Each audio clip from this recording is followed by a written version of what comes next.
Imagine you are watching a movie about Abraham Lincoln, and you finally arrive at the Gettysburg Address. A packed crowd is gathered. Lincoln climbs the podium, opens his mouth, and the scene immediately cuts to Lincoln walking out after the speech, asking his wife to make him some steak.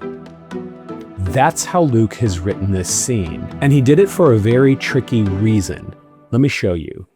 Luke says, on one occasion, while the crowd was pressing in on him to hear the word of God, he was standing by the lake of Gennesaret. Luke piles up descriptions that paint the picture of an energized and abundant crowd.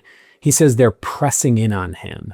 And not only are they anticipating Jesus speaking, but Luke describes the kind of speech they're waiting for as the word of God, the only time up to this point in Luke where he's used this phrase. They're not waiting for Jesus to speak or to teach, but God's own word. But Luke keeps us in suspense even longer because he says, and he saw two boats by the lake, but the fishermen had gone out of them and were washing their nets. Getting into one of the boats, which was Simon's, he asked him to put out a little from the land. Instead of giving us Jesus' speech, Luke continues explaining the logistics before the sermon, how he's preparing. Jesus has to make room because of how the crowd is pressing in. So he uses one of the boats to go out to sea. So now we have the grand spectacle, one man in the middle of the sea with a huge crowd waiting with bated breath to hear the word of God. And Luke says, and he sat down and taught the people from the boat. We zoom into a close-up of Jesus as he sits down as a teacher, and we're finally ready to hear the sermon. And the next verse says, and when he had finished speaking. Wait, sorry, I must have missed something or like skipped a page. Nope. After Luke prepares us for the most epic speech in history, he pulls the rug from under our feet, entirely skipping the sermon, the very one he prepared us for. Now, this is strange. Why would Luke trick us like this? Well, to figure that out, we must keep reading so that we can see what Luke replaced the sermon with. And when he had finished speaking, he said to Simon, "Put out into the deep and let down your nets for a catch." It gets even stranger. What replaces a sermon is a little story about Jesus getting food after his sermon. And this is one of only 2 times Jesus speaks in this story. And notice a detail that will be important. When Jesus speaks, he talks about nets. He doesn't say, get me some food, but let down your nets. This will be important later. And Simon said, "Master, we toiled all night and took nothing, but at your word I will let down my nets." Simon speaks for the first of also only 2 times, and similarly talks about the nets. And now we reach the center of the story. Notice, not a sermon at the center, but an action. And when they had done this, they enclosed a large number of fish, and their nets were breaking. They signaled to their partners in the other boat to come and help them, and they came and filled both boats so that they began to sink. Now, I said this was the center of the story, but how do I know that? Well, Luke has very skillfully and clearly constructed the story as a chiasm.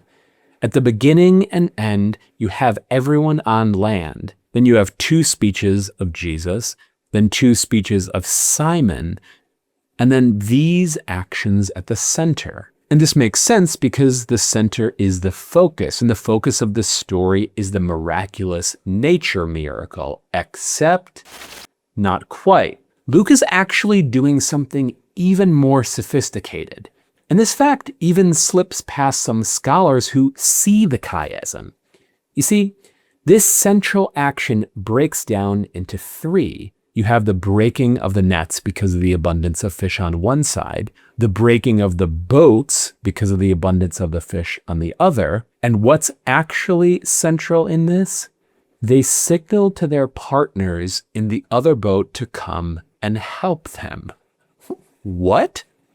Why would this be at the center of the story? Isn't this just some extra detail?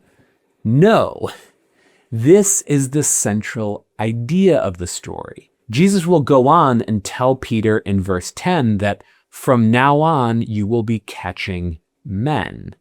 The whole story is about catching men, and when Jesus and Peter signal for the other men to come, they are catching men. These men are like fish that must be brought out into the baptismal deep. There's even multiple descriptions of the men going down.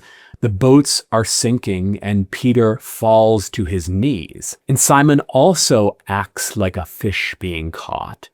Like fish being caught, there's a fight against being caught in both of Simon's speeches.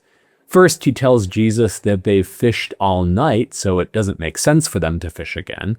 And in his second speech, he tells Jesus to depart from him. Like someone being caught, he's fearful. But this is actually not the only trap in the story. You see, the most tricky trap in this story is not the catching of Peter or the other fishermen, but the catching of you, the reader. We were lured in at the beginning, being told we're going to hear Jesus' speech as the Word of God, but it was a trap. The words were a ruse, drawing us in to catch us. And what was the net? Jesus' words. Look at the literary structure again. Jesus' words enclose this story at the beginning and the end. A literary net. At the end of the story, we not only hear God's word, but multiple men are caught by it. Peter, James, John, and finally, you. And that, my friends, is why the Bible is art.